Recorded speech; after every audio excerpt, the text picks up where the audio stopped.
Be ready. 10 seconds to go.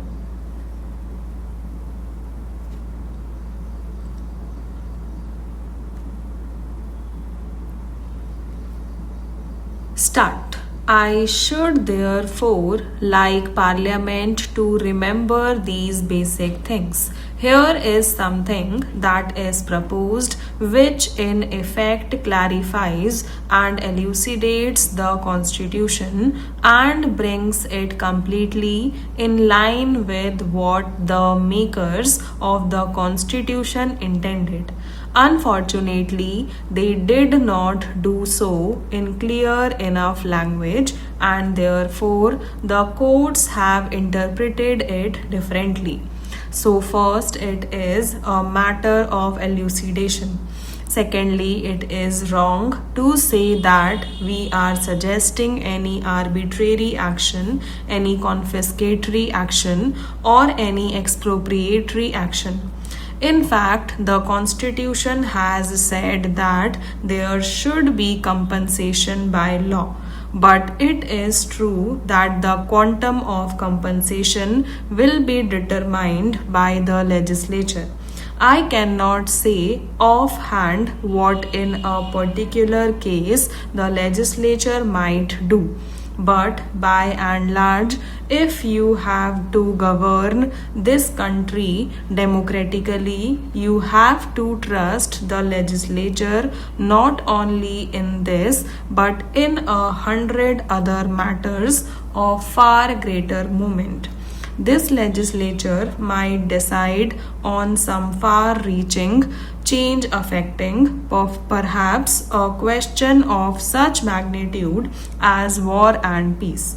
Surely the Supreme Court will not decide that. It may decide other questions in ways which directly or indirectly might even affect property. All kinds of decisions may be taken which will have a powerful effect on our social and economic structure, and for example on planning. But it is the legislature's will that is bound to prevail in such matters.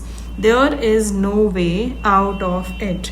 It seems to me a basically wrong approach to single out this question of compensation and to take it out of the purview of the legislature in the sense of somebody else revising the legislature's decision.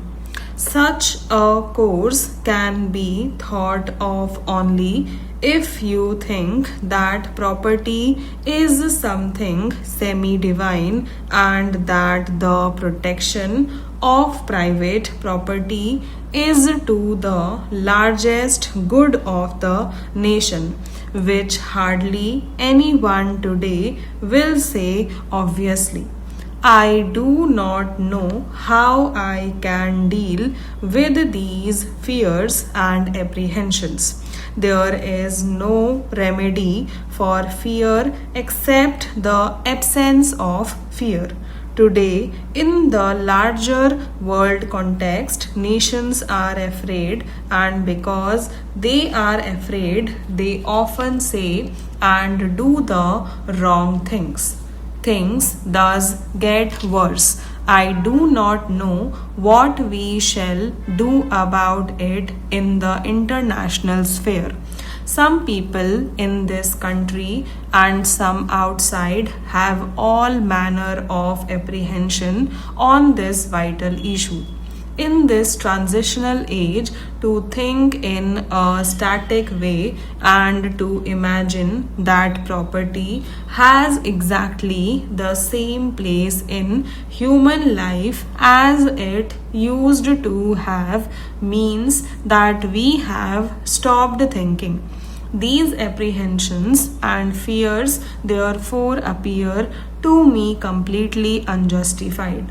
Far greater developments and disasters might suddenly confront the world, and in this context, for somebody to be afraid of some mill or plant or factory being acquired seems to me out of proportion.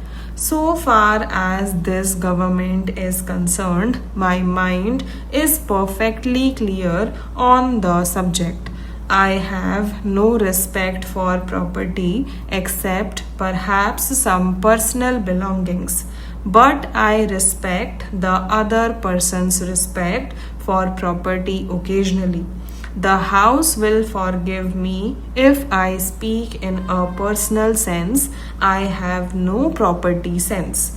It seems a burden to me to carry property.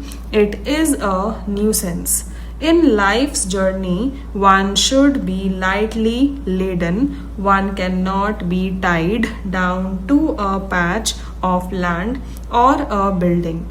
I cannot appreciate this intense attachment to property.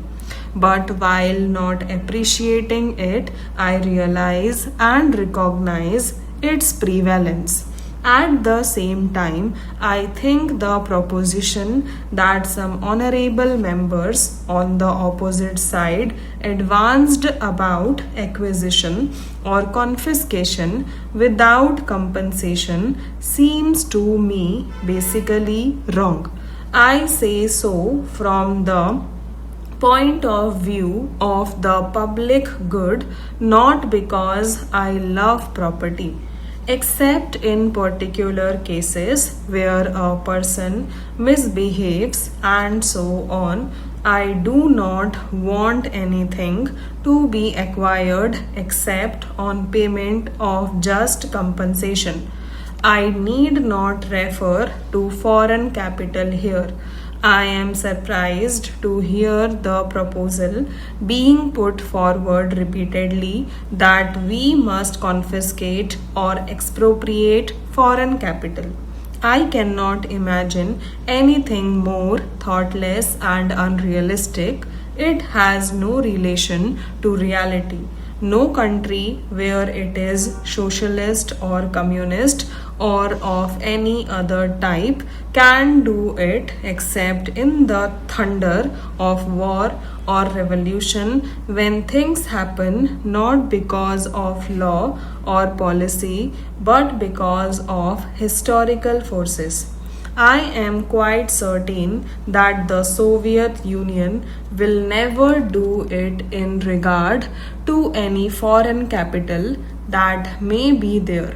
It will not do it because international relations will be affected. No country wants to spoil its international relations or its credit in the world by doing this kind of thing in order to save a few crores or a few millions in financial terms. Soviet Russia, leaving the revolution aside, has had dealings with other countries, and it has developed a reputation of always honoring its word, financial word. Other European countries have not done so sometimes, but the Soviet Union has done always. Stop.